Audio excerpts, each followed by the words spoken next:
you're only going to be single this much time. Exactly. So why not make the best of it, enjoy it, learn yourself, explore what you like, what you don't like. And once that man comes, like, you'll just know it and you'll be ready for it. That's it. I love that.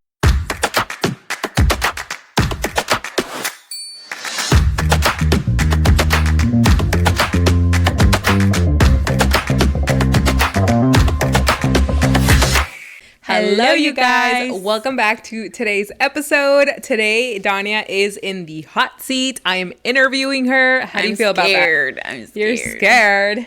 Liliana asks some intense questions sometimes, and I'm like, I don't know if I have the answers for it, but here we are. Well, the thing is, you don't have to have the right answers. We just want to hear what's on your mind, Dania. Okay, ready? Okay.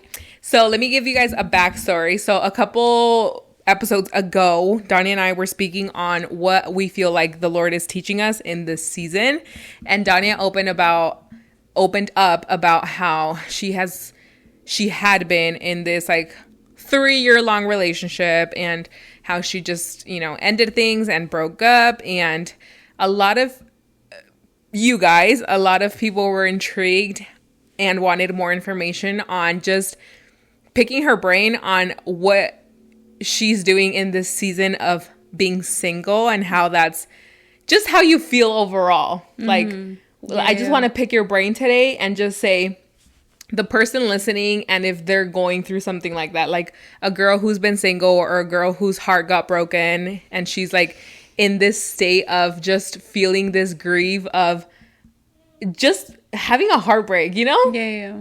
What do you want her to walk away with? Like, how do you want her to feel at the end of this episode? Let's start there. Okay. If you're listening to this episode and you're going through a similar season and you're in your singleness and you're like, what the heck am I doing? I want you to feel, first of all, that you're not alone. There's a lot of us in the same season right now. And it's okay. It's okay to not have all the answers. And I just want you to be encouraged that this is only a season.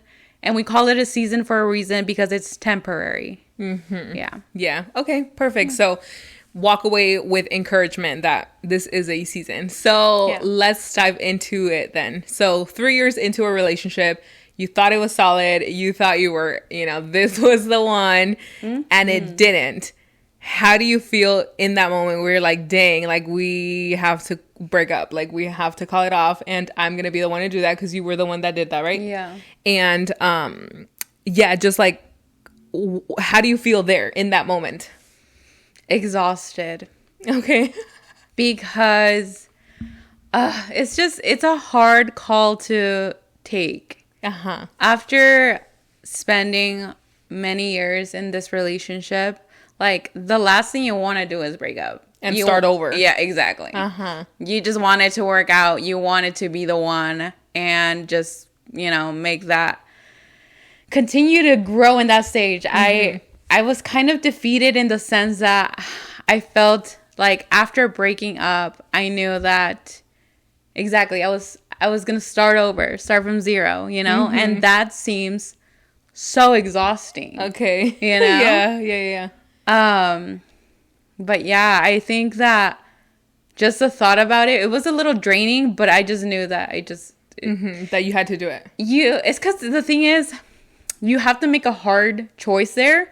I know that some people stop themselves from breaking up because of this exact thought of saying, oh, what am I going to do after? Like, I need to start over. Like, this is just going to be too much. So they just linger the relationship so long until then that becomes exhausting because you didn't break up when you should have. And you just prolong your process as a whole. So you just got to choose your heart at that point. Like, both things are going to be hard. And I feel like the hard part for people, and I know in your case, was you didn't break up because of this dramatic thing. You didn't break up because of cheating. You didn't break up because of this like overly dramatize anything. It was just, this is going nowhere where I want it to go, so we need to end things. And I feel like that's the hard part. It's so hard. I think that's so much harder than breaking up with a toxic relationship that you're like, yeah, that guy's absolutely like he needed to go. No, when you're in this like solid, like, he's a good healthy. guy. Yeah, it was a healthy relationship. Like, he was a good guy, but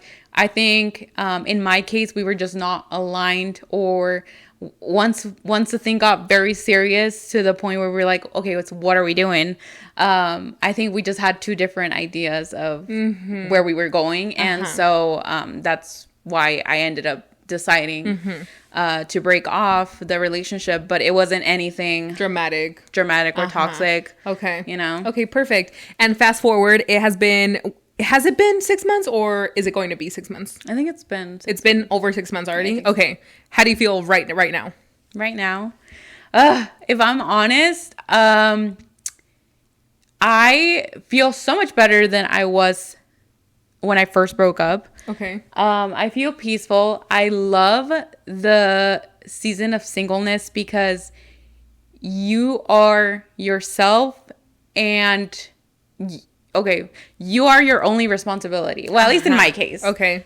I'm my only responsibility, and that to me is just like, it's so peaceful to know that it's just me, myself, and I, and I'm like, Lord, let's do this thing together. And that brings so much peace in my heart right now, like the fact that I don't have to be worried about giving any 2 cents to anyone, and just your attention, your time, your energy to exactly anyone else. All of that is for me, you know. But at the same time, I have caught myself recently, kind of when I see couples like getting engaged, they're getting married, they're having babies, and I'm like, oh my gosh, that must be so nice. Like, I'm so happy for them, but at the same time, there is that longing in my heart of like, aw, like, are you jealous of that? Do you envy that season? You know, at first I was kind of seeing it in that lens of like, oh, like, but no, I'm taking a hard look at myself and being like, it's okay to have a longing for this, because I know that that's something that I want in my future. There's nothing wrong with that. And I'm so happy for them. I'm genuinely happy for these couples. Or when I see, like, especially if they're close people to me, there's no jealousy there. Like, I'm like, dude, you've waited for that too. Like, I'm so happy for you. This is now your new season, and I'm thrilled for them. But it's not any sense of jealousy or envy. Like, that would be ridiculous to think like, oh, you have that and I don't know. Like, right now I'm more so seeing it from a lens of, that's something that I long for, and I know that it will come in the future. But right now that's just not my season, and but that's it. Like, it's not anything. It's not anything crazy. Negative. No. Because you've chosen not to make it negative. Exactly. And where are your, let's say if you had to choose like your top 2-3 priorities right now, what are they in? Like, what is your focus right now as being single and being like, okay, this is the time that I need to use for what? Right now, it's just myself, like making myself better in all aspects. Like, career-wise, I want to... You've been zoning in. I've been, well, trying to anyway. And just, you know, knowing that I am someone who can depend on myself and just give myself what I need. Honestly, that's what I'm focusing on this season. I learned something about myself while I was in a relationship that benefited me for this season specifically. Okay, what was it? That I was dependent on other people to meet my needs. And so that's why I felt that going into singleness was going to be hard, because I was like, well, now, like, life is going to be kind of boring because... Wait, expand on that. What do you mean? Yeah, like, for example, if I felt the need to, like, be taken out, I don't know, like, like, I would be dependent on that person, or I would always be, like, dependent on texting these people or, you know, like, calling these people for connection. And those were all needs that were presented, right? And then I was like, okay, if I break up, how am I going to meet these needs of like connection, of touch, of, you know, and it's understanding that you can give yourself, or you can meet yourself in these needs as well. Okay. You know, stuff like, for example, you having, and I know because obviously like you're my sister, but you in the last couple of months, you have been volunteering more out more than you've ever have. You've gotten yourself out there more. You've gone to events that you would never go to. Exactly. Like you took me to your guys's what was it? Worship party? Yeah, Christmas. The worship group from church.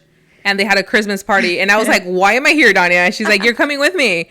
And I'm like, you wouldn't even do this yourself, girl. What are we doing here? But it's just those little things that you're stepping out of your comfort zone. Exactly.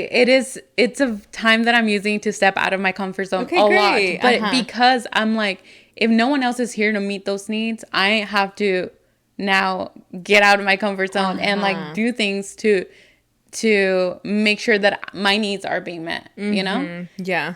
And that's something that I was outsourcing before. Now I'm like internally taking that responsibility of being like, no, I can meet my own needs. And, you know. Okay, great. I love that for you, ma'am. Yeah. And for example, someone who is still in this feeling of just being heartbroken, how do you think, so put it to me in the stages. So it's, let's just say 6 months, right? 2 months at the beginning, 4 months out, and then where you're at right now, like in terms of feelings, in terms of emotions, how would you put that into words?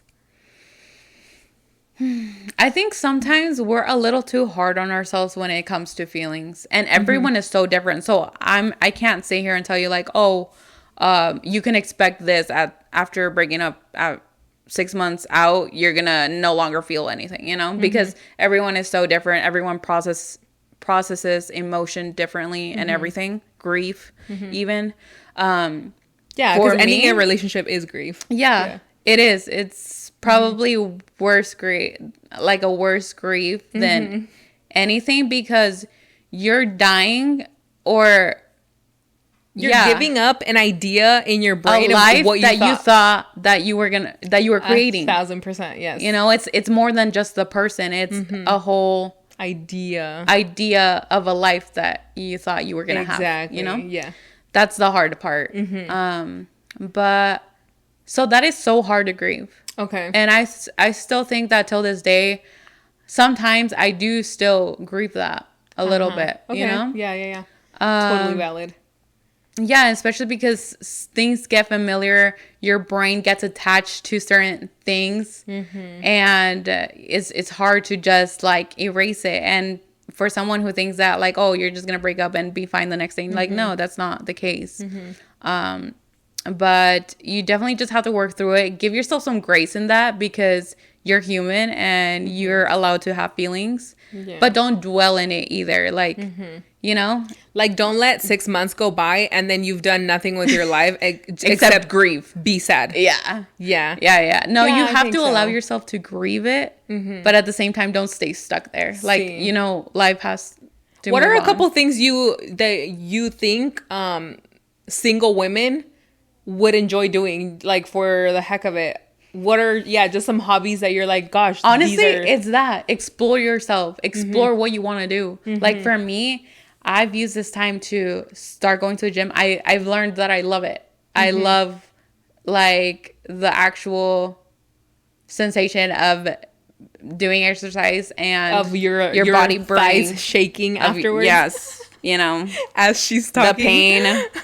As I'm talking, my legs are still not working properly. But what's something else? Also volunteering, yes, like getting yourself out there socially too, and then just exploring stuff that you like. Like if you like to paint, girl, go buy yourself some canvases and start painting. You know, I don't know, dance for all that matters. I don't care. Just start figuring yourself out, understand what you like, what you don't like. This is a great time to explore yourself, like what you like, what you don't. As someone who, again, your sister looking into you, I think something you've done a really good job in, and it's just kind of taking a little bit of time to love on your people. Like I find that you're like, let's go out to do this. Or for example, I feel like you've given yourself, because you don't have so much, mental clutter going on here because of everything you have to do. Like, let's say in a relationship, you've been able to be like, oh, I've noticed that my aunt likes this. Let's do this. Like, oh, I've noticed we should go there.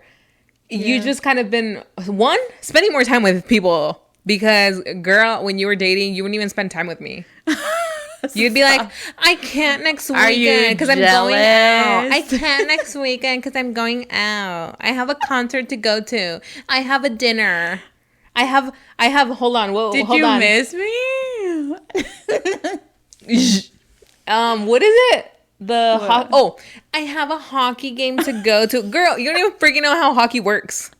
What the flip are you doing out there on Friday night? Hey, so yes, if I'm being so for real, I was a little jealous of like, I never see you, dude. Yeah. But anyways. That's true. Anyways. Honestly, but that's a good point to bring out too, that like, dude, this is such a hard season, but at the same time, it's so like, God used this season, at least in my life, to put a mirror to my face and be like, look, Dania, this is all you have to work on. Like, you have so much work to do in yourself, girl. So get it together. Well, let's fast forward and say, you know what you need to work on. You know what you need to do. Yeah. Tell us you guys, I know Dania is no longer wasting her time. Like, after this relationship, I know that the next guy she dates is gonna be the one. Like, there's no question about that. Who are you going after? Like, who is the guy you're looking for now? Like, let's make a juicier question, actually. What are your non-negotiables? What are you not gonna tolerate? Girl. Where do I start on my list? Let me pull up my list. Honestly, I have a lot. And I'm still kind of working on this list because... How big is this list, girl? They're going to have to like write me a whole essay before. I'm going to have dating applications. Okay, let's say you're on your first date with this guy. What does he look like? What does he do? What does he not do? First of all, this man has to look like he can work. Like, he's a hard-working man. Okay. Has some little rough hands. I don't know. Okay. Like, the man can fix stuff. Callos en las manos. Maybe even. Like, okay. He looks like he grew up on a ranch, but not too ranchy. Like, I don't know. Just... I want myself like a man that looks like a handyman? He knows what he's doing. A blue collar man? Yeah. Okay. I like that. What age range are we talking about? Like, gosh, how old am I? I don't know. Like, maybe 28 to 30. Like that. 28 to 30, girl. Yes. Yes. Okay. What if he's 27? He doesn't qualify? Well, think about it. Depends on what he brings. Depends on okay. What he brings. Okay. Yes. What else? But this man has to love the Lord with all his heart. Okay. His mind. Okay. And everything else. And he has to be a man of service. Like, think a kind, like, he's gonna look kind because he's gonna look kind. Yes. Not have an intimidating. He can't face. be pretty. Like, if he's a pretty guy, no. Define pretty guy. Is it the pretty guys that have this very well done hair, moisturized skin, clean white shoes? Those are two clean guys. Like, I feel like. Yeah, I don't know. Mm-hmm. He can look like he has a 9-step skincare routine. I don't know. Mm-hmm. I just, if you have a longer skincare routine than me, that we have issues. But no, he's just gonna look. He's gonna look what? Well put together. Okay. Like, he's not gonna be all dirty either. Uh-huh. But he looks like he works hard. Okay. He seems kind. He loves the Lord. He gentle. Serves. Okay. Yeah. He loves the Lord. Okay. Just, I don't know. Okay, we're still working on the list, but what are your non-negotiables? Non-negotiables? Mm-hmm. Just in your relationship as a whole, not of the man. Forget the man. As a relationship as a whole, non-negotiables. I need to have emotional availability in the relationship. What does that mean, girl? Oh, girl. It just means that we want a man that's available, that can communicate, that can take responsibility for their actions. Like, they're not just out here neglecting and then, like, just culpando everything menos themselves, you know? Mm-hmm. Okay. Just a man who can take responsibility. Okay. Openness, transparency. Mm-hmm. Again, they have to love the Lord and be of service. Okay. I think more than that kind of encloses what I want. Like, just a hardworking man that loves the Lord, that is kind, and did I mention that he loves the Lord? Amen, sister. If he loves the Lord, the rest of the list will be enclosed in there somewhere. If he loves the Lord y está feíto, se pasa la lista. Well, no, yeah. Well, no, you have to be attracted to him, too. No, I will need to. Yes, we need to be attracted to this man because. And he needs to be attracted to you as well. So we're making sure that. I just really do think that the next person is going to be it. I think so too. I think I'm done settling for like whatever. I know exactly what I want going into this. Like, I can't tell you the words, maybe I can't put together, but I know what I'm looking for. You know? See. Like, if this guy, if you see him pull up, and we didn't even touch on this, what about the finances? I know you're not going to know right off the bat when you're dating, but what stuff are you going to be like, oh, that's not attractive to me in the stance of their finances or stuff like that? Like, honestly, they just have to, like, not be flashy, be generous, and have a good understanding of what they're doing with their money. Like, it doesn't even matter what it is, but just know exactly what you're doing with it. Like, no nomás desperdiciarlo lo loco. See, I was telling you that you've done a really good job of setting up yourself financially. Exactly. And because of that too, because I've done the work in my finances too. I'm trying to do the work in all of these other areas. So why would I take anything less than that? You know, it just doesn't make sense. Exactly. I think that's true. And this man has to have a growth mindset because, granted, I don't feel like I'm where I want to be, but I know where I'm going. And so as long as, and I don't expect myself to be perfect before I find, or before this man finds me. But I do want us to have that like growth mindset, to be aligned in like what we want in life. That's just more than anything that's important to me. Okay. Yeah. Just that's pretty solid. Aligned. Yeah. Okay. And again, just to wrap it up and make it about the girl watching with the heart broken. Yes. It is more common than you think, right? Like, this season of singleness, it does suck. Meaning because you are grieving what you thought was going to be. But a word of encouragement. Don't get desperate, because your time will come. Like, again, we're saying this is a temporary season, and your time is coming up. Instead of grieving or being like, why am I not there yet?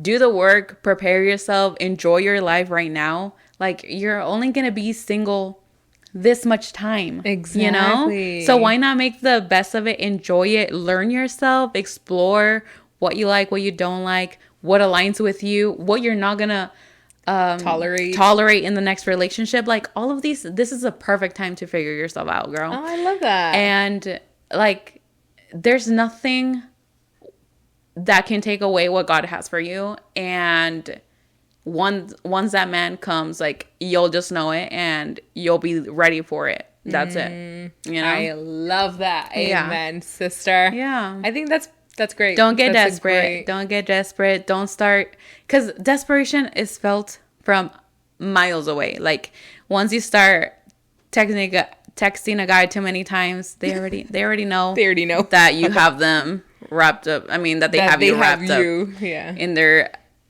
hands, and that's no bueno. That's not a good position to be in. So, take care of yourself, and just know that the Lord has a man for you.